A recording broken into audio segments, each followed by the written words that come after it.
लालच का सबक। एक घने जंगल में कपी नाम का एक बंदर रहता था। कपी न केवल शरारती था बल्कि बेहद लालची भी। वह हमेशा दूसरों की चीजें हथियाने की फिराक में रहता।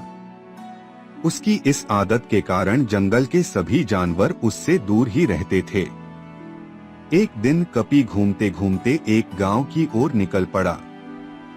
वहां उसने एक घर के बाहर एक मटकी देखी जो ऊपर तक ताजे और स्वादिष्ट फलों और मेवों से भरी हुई थी।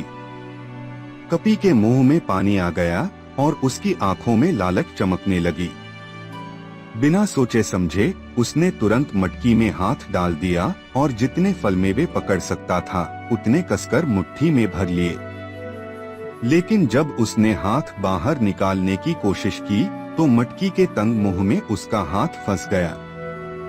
कपी जितना जोर लगाता उतना ही उसका हाथ मटकी में और ज्यादा फंसता चला गया।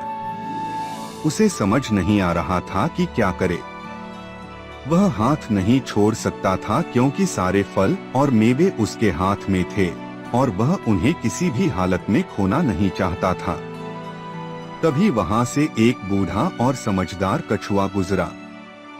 उसने कपी को परेशान देखा और समझ गया कि क्या हो रहा है। कछुआ मुस्कुराते हुए बोला, कपी, अगर तुम थोड़े फल मेवे छोड़ दो तो तुम्हारा हाथ आसानी से बाहर निकल जाएगा। कपी ने नाराज होकर कहा, मैं कुछ नहीं छोड़ सकता, ये सब मेरे हैं।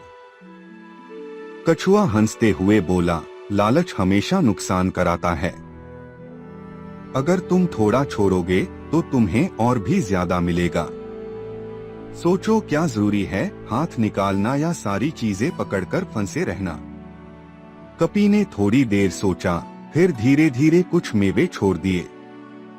जैसे ही उसने अपनी मुट्ठी थोड़ी ढीली की, उसका हाथ मटकी से बाहर निकल आया।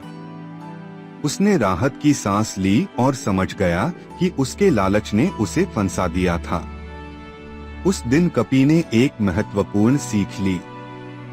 अब वह दूसरों के साथ चीजें बांटने लगा और संतोष के साथ जीने लगा। जंगल के बाकी जानवर भी उसकी इस बदलाव से खुश हो गए और कपी पहले से ज्यादा खुश और संतुष्ट रहने लगा।